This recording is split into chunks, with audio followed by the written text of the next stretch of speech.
welcome back to our discussion about lifestyle management lessons from Vedic scriptures. So, from scriptures, we understand there are three modes of nature.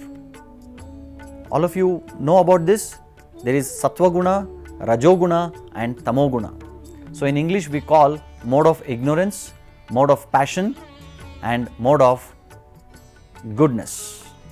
Now, the Bhagavad Gita, Krishna very beautifully explains what is the nature of a person who is in mode of ignorance. So, a person who is in mode of ignorance is always attached to sleep and laziness. So, most of the time, people who are sleeping, who are lazy, they come under the category of the mode of ignorance or Tamoguna. And what is the characteristic of people who are in mode of passion or Rajoguna? They always want wealth, money, possession, power. So, people who are attached to these things, they come under the category of mode of passion or Rajoguna.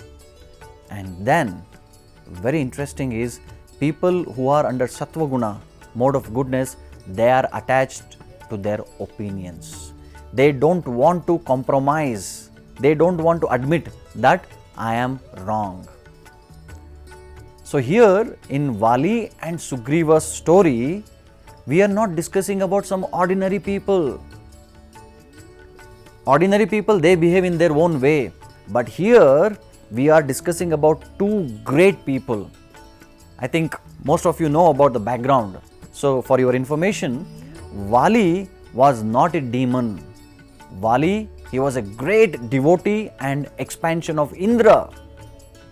Indra is a Devata, he is the head of all the Devatas. So, Vali was not an ordinary person. And what about Sugriva? Sugriva is also an expansion of Surya, Surya Dev. He is a son of Surya. So, we are discussing not about two ordinary people, we are discussing about two extraordinary people. That is expansion of Indra and expansion of Surya. So, we should not pass judgment about anybody immediately. So, I will tell you two case studies. Now, we see if somebody is oversleeping. So, 7 o'clock he is still sleeping, morning 8 o'clock he is still sleeping, 9 o'clock, 10 o'clock, 11 o'clock still sleeping. And whenever we see that kind of person, what do we say? He is lazy. He is from a Kumbhakaran family. So, we actually laugh at him. We say he is sleepy, he is lazy, he is Kumbhakaran. Friends, just imagine, if I am sleeping, what do I say? I don't say I am Kumbhakaran, I don't say I am lazy, but I say I am tired. I was tired. So, if somebody oversleeps, we say he is Kumbhakaran. If I oversleep, I say I was tired. But we don't give benefit of doubt that he is also tired. But immediately we judge the other person. So, coming back to my point, for others I become judge, for myself I become a lawyer and I give my arguments why I am doing what I am doing. So, let us see another case study.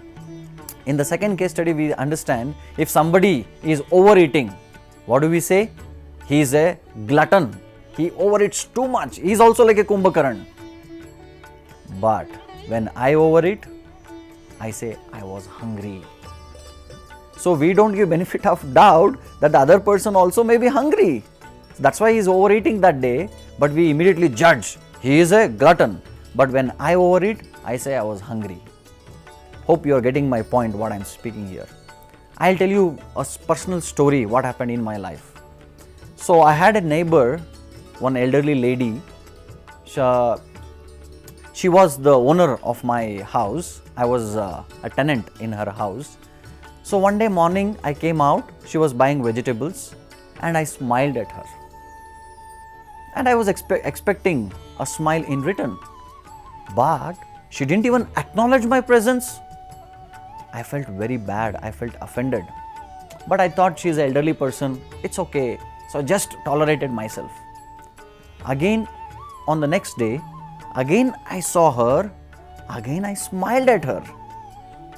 But no return. But again, she didn't even acknowledge my presence. I seriously got offended. and I took a vow. I decided from today onwards, I will never speak to her. Even if I see her, I will never smile, I will never greet her. And I stopped talking to her. It was almost like a relationship got cut. And after many months, and many times I got opportunity to meet her, talk to her, but I didn't do it because I was offended.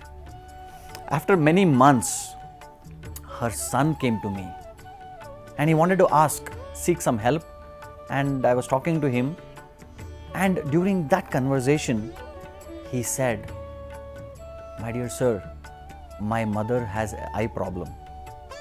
She cannot see things closely." And I knew that she was wearing a very thick glass and she had a sight problem. When I heard that story, when I heard the reality, I felt very bad. Actually, tears in my eyes. And I was thinking, what a mistake I did. It was judgment without understanding. I was thinking she doesn't even greet me, she doesn't smile at me, she doesn't even acknowledge my presence. But the problem was she was unable to see a person who is close to her. So I felt relieved. At the same time, I felt very bad about myself. Friends, this is what happens when we judge a person without proper understanding. So my request is, please don't jump to conclusions. Don't judge the person until and unless you have a clarity or a clear understanding. So the same thing what Vali did here.